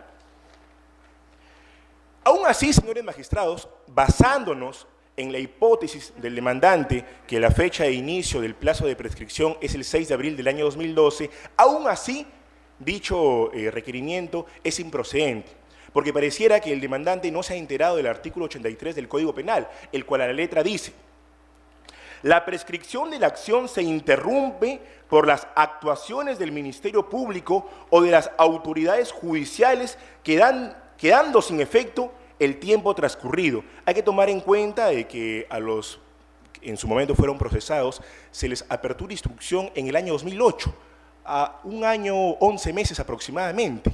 Cuando interviene el Ministerio Público o cualquier órgano jurisdiccional, autoridad judicial, se interrumpe el plazo que está corriendo de la prescripción de acción penal. Por lo tanto, una vez más, basándonos en la hipótesis que no se conoce a ciencia cierta cuál es el inicio del plazo de prescripción, pero aún así basándonos, termina siendo improcedente. Finalmente, señores magistrados, el demandante señala de que él presentó un escrito dirigiéndose a la sala solicitando la prescripción de la acción penal, pero de la demanda, tanto de los anexos como de los medios probatorios, eso no ha logrado probar el demandante. En ningún momento hemos podido observar que exista un escrito dirigido a la sala solicitando la prescripción de la acción penal. Finalmente, señores magistrados, para terminar, queremos señalar que ya está ejecutada la condena y lo que podemos observar es que los condenados, sentenciados, están disconformes con lo resuelto y están buscando una revisión de los actuados, incluso poniendo a debatir el inicio del ilícito penal en sede constitucional y que no les competencia. Recalcamos finalmente, solicitamos se declare improcedente o en su defecto infundada el presente recurso de agravio constitucional. Muchas gracias por el uso de la palabra. Va a ser de la réplica brevísimamente. Muchas gracias. Señor presidente, el señor indica tres fechas, indica la fecha de abril y con fecha de mayo. Las tres fechas ha prescrito porque la sala ha resuelto con fecha 17 de agosto, o sea, son 3 meses. Segundo, el señor abogado sostiene que el artículo 83 ha leído muy claramente, pero no ha leído la segunda parte, que dice, en todo caso, la pena última más la mitad. Y tercero, señor presidente, es cierto que mi patrocinado ha sido condenado, pero todavía en estos momentos peligra, porque se le está solicitando que pague la reparación civil. De no pagar, usted sabe de que puede variar la variación del mandato. Entonces, eso quiero quedar en claro, señor presidente. Muchas gracias. Bien. Oído los informes orales de la parte de las partes y la réplica de la parte demandante, vista la causa, queda al voto.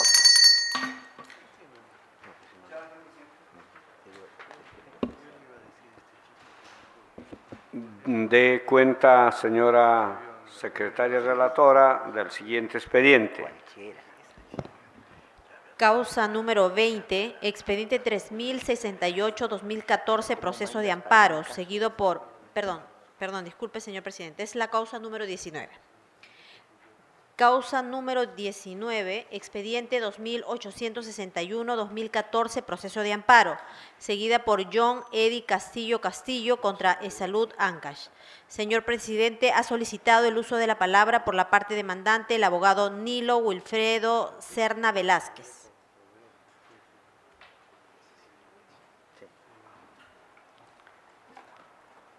Señor abogado, puede hacer usted uso de la palabra a efecto de realizar la defensa de su patrocinado. El tribunal lo escucha con la mayor atención. Muchas gracias, señor presidente. Señores magistrados de este Pleno del Tribunal Constitucional, señores presentes, acudo a este despacho como abogado de don John Eddie Castillo Castillo, quien promovió una demanda de acción de amparo pretendiendo su reposición laboral ante la entidad Esalud. Me suscribo como antecedente, señor magistrado. Efectivamente, el 1 de noviembre del año 98 ingresa el señor John Eddie Castillo Castillo a laborar en su condición de médico cirujano para la demandada Esalud en la red asistencial de Ancash, Chimbote. Luego de ese inicio de relación laboral, a través de contratos sucesivos y adendas, suscribió hasta el día 31 de diciembre del año de 1999. Acá, señores magistrados, quiero puntualizar. Justamente, antes de la expiración de este contrato del 31 de diciembre del año de 1999, la entidad Esalud, a través de su gerente, con fecha número 30 de diciembre, o sea, 2 días antes de la expiración, le manda el memorándum 190 que corre a folios 21 del expediente, donde le promueve, reitero, le promueve de esa condición de médico cirujano, le promueve antes de expirar su contrato, a través de este memorándum, a que se haga cargo a partir del 1 de enero del año 2000 como director del Centro Médico Caraz, cuya situación laboral como director lo ha desarrollado a partir del 1 de enero del año 2000 hasta el mes de septiembre del año 2009, teniendo en cuenta de que él renuncia de manera voluntaria, pero también hay que puntualizar acá, renuncia al cargo de director de confianza. Las instancias de mérito, el juez civil de primera instancia toma su decisión puntualizando expresamente basado en el artículo 43 del Decreto Supremo 0397, diciendo de que el cargo de confianza no genera ningún derecho, muy por el contrario, habiendo renunciado, se ha culminado su relación laboral. El colegiado de instancia, en resolución de vista, se pronuncia y señala, dice de que el demandante laboró en 2 periodos marcados, una que terminó como médico el 31 de diciembre del año 99 y la otra que se iniciaba como director a partir del mes de enero del año 2000 hasta la fecha en que se renuncia. Existiendo 2 periodos de vínculo laboral marcados, no conllevaría ninguna protección contra el despido arbitrario. Señores magistrados, lo que nosotros venimos a vuestro despacho a establecer como una cuestión de que los jueces de instancia no han tenido o no han realizado una valoración conjunta y razonada, teniendo en cuenta este proceso de amparo y ante un hecho evidente que desde el inicio del proceso de amparo le hemos puntualizado que el memorándum 190, que tiene fecha 30 de diciembre del año 1999, 2 días antes de la expiración de esa relación, de ese contrato por la cual él suscribía hasta el 31 de diciembre del año 99, la propia entidad, en plena vigencia de contrato antes de expirar, le promueve. Y sobre esa promoción, el Tribunal Constitucional, a través de las sentencias, de la sentencia 3501-2006, proceso de amparo, que dice: si el trabajador es promovido durante la vigencia de su contrato, dice, culminada el cargo de confianza, retornará a continuar en el cargo que venía ocupando antes de haber sido promovido. En esas circunstancias es que, al haber este trabajador, el 30 de diciembre del año de 1999, recibido de su empleador este memorándum, necesariamente, cuando luego de haber presentado su renuncia el 4 de julio del año ya 2009 y aceptada por la entidad el 21 de septiembre del año 2009, y dándole las gracias por sus servicios prestados porque él renuncia al cargo de confianza de director, debió retornar a su condición de médico en el área con la cual él se venía desempeñando en Laderas del Norte, Centro Médico de Salud Chimbote. En esas situaciones, señores magistrados, hemos establecido como agravio justamente este apartamiento donde ya el Tribunal Constitucional, reitero, en la sentencia 3501-2006, en el fundamento jurídico 19, justamente se pronuncia, por lo que cuando un trabajador es promocionado, no puede perder su derecho al empleo que es poseedor. Justamente en esas circunstancias que el memorándum se le otorgó el 30 de diciembre del año 99, antes de expirar su contrato, se le promueve y se le conmueve a esa condición jurídica de protección, porque hasta esa fecha él había alcanzado derechos laborales. En esas circunstancias, señores magistrados,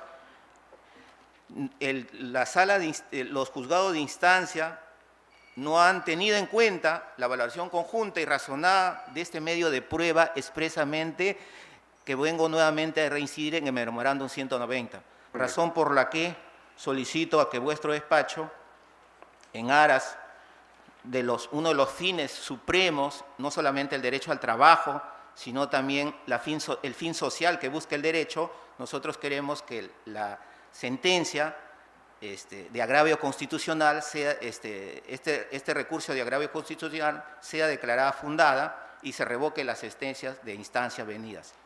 Gracias, señor. El señor magistrado, doctor Eloy Espinosa Saldaña, ha solicitado el uso de la palabra. Se le concede, doctor.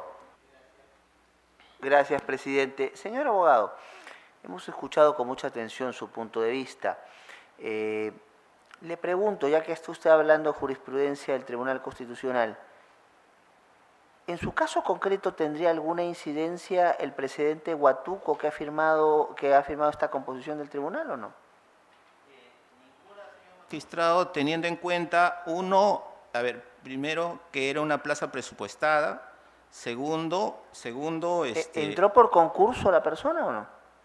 No, él ingresó el 1 de noviembre del año de 1999. Ya.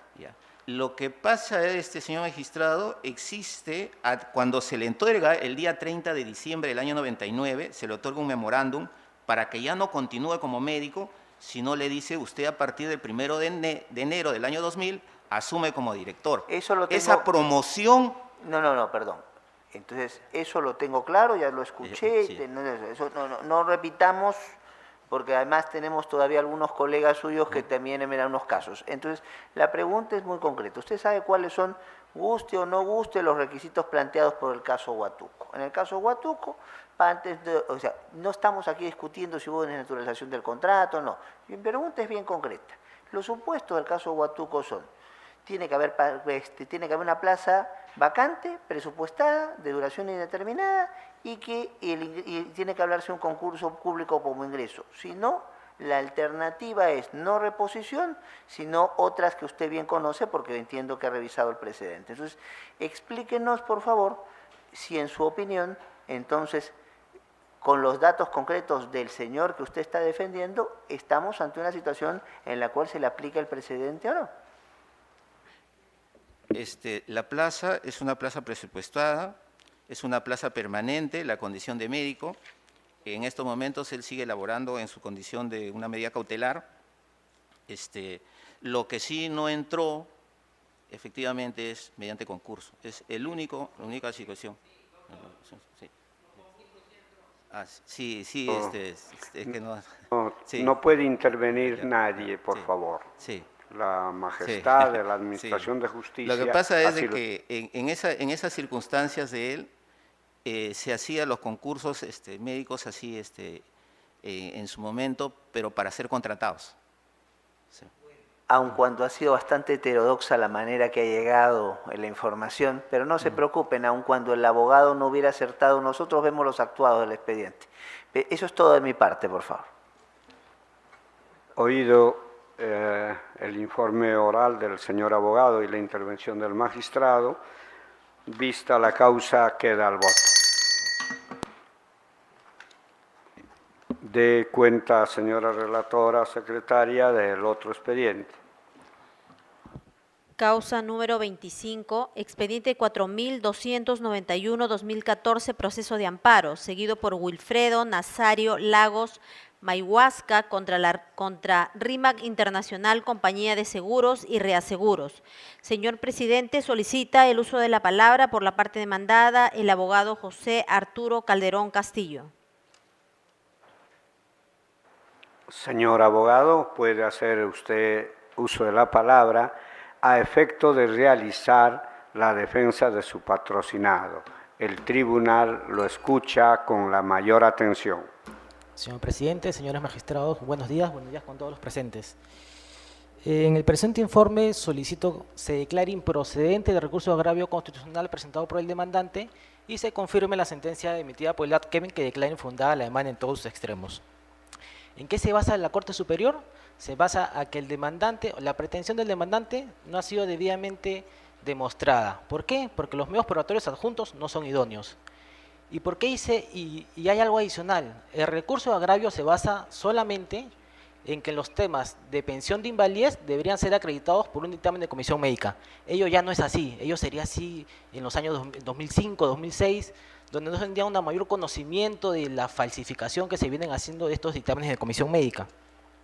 ¿Qué señalamos nosotros? Señalamos 3 puntos específicos en este caso. El primero de ellos es que no se ha cumplido con la Directiva Sanitaria 003-MINSA en el artículo 6.4, que establece cómo debe ser una conformación de la comisión médica.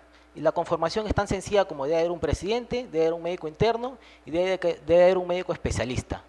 En esta comisión médica del Hospital Lanfranco en la Hoz se han determinado 3 enfermedades pulmonares y no hay ningún médico neumólogo.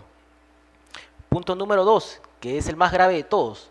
Uno de los médicos que suscribe este dictamen de comisión médica suscribe con un número de colegiatura que no le pertenece. Todos sabemos, por ejemplo, todos los abogados cuando nos colegiamos nos dan un número de colegiatura que nos identifica. Lo mismo ocurre con el colegio médico. Entonces, ¿cómo un médico firma un documento público con un número de colegiatura que no le pertenece, pero que pone como suyo? Este es un punto muy grave y está analizándose una demanda penal. Y como punto número 3, hay algo más fundamental. El oficio 2238 del año 2013 emitido por el Ministerio de Salud, el cual establece que recién en agosto del 2013 se viene reglamentando la norma técnica para evaluar enfermedad profesional por neumoconiosis. Si en el año 2013 recién se viene reglamentando la norma técnica para evaluar neumoconiosis, ¿cómo se emite un dictamen de menoscabo en el año 2011? Cabe señalar, señores magistrados, que ya se ha emitido una senda, ya el Tribunal Constitucional tiene una senda de que no basta solamente con adjuntar el dictamen de comisión médica. Tenemos los dictámenes de comisión médica de Huancavelica, cuando ya el Tribunal Constitucional ha señalado que no le causan convicción porque los médicos han sido denunciados penalmente. Tenemos sentencias recién emitidas en los casos Carvajal Ramanilla y Julio Rodríguez Jesús, en donde el tribunal ha ido más allá, ha hecho, bueno, no ha dicho, pero los dictámenes de comisión médica de la EPS están válidamente constituidos por especialistas con historia clínica, pero dicen, y la historia clínica es muy antigua, entonces ya se viene analizando estos dictámenes de comisión médica. Ya no es solamente adjunto mi dictamen, otórgueme pensión, ahora se analizan otros supuestos. En este caso, la Corte Superior y nuestra compañía ha demostrado que hay 3 supuestos que hacen que el dictamen adjunto no cumpla los requisitos. Número 1, no ha sido dictado conforme a la directiva sanitaria. Número 2, uno de los médicos que lo suscribe con un número de colegiatura que no le pertenece. No entendemos por qué ha hecho ello. Y número 3, el propio Ministerio de Salud, mediante un oficio 2238 del año 2013, dice que recién se vendría reglamentando la norma técnica para emitir este tipo de dictámenes de comisión médica. Conforme a ellos, y en una explicación breve y sucinta, solicito se declare improcedente el recurso de agravio constitucional y en su oportunidad se confirme lo dictado por el ATCAM. Oído el informe oral del señor abogado, la vista de la causa queda al voto. Dé cuenta, señora secretaria, de los siguientes expedientes. Causa número 32, expediente 5.400, causa número 31, expediente 5.283-2014, proceso de amparo, seguido por Teodosio Aparco Wincho contra RIMAC Internacional Compañía de Seguros y Reaseguros. Señor presidente, solicita el uso de la palabra por la parte demandada el abogado José Arturo Calderón Castillo. Señor abogado, puede hacer uso de la palabra a efecto de realizar la defensa de su patrocinado. Lo escuchamos igualmente con la mayor atención. Buenos días. El presente caso es más sencillo aún. ¿Por qué? Porque se trata de un precedente del Tribunal Constitucional, el cual señala que es incompatible que se reciba pensión de invalidez y remuneración al mismo tiempo.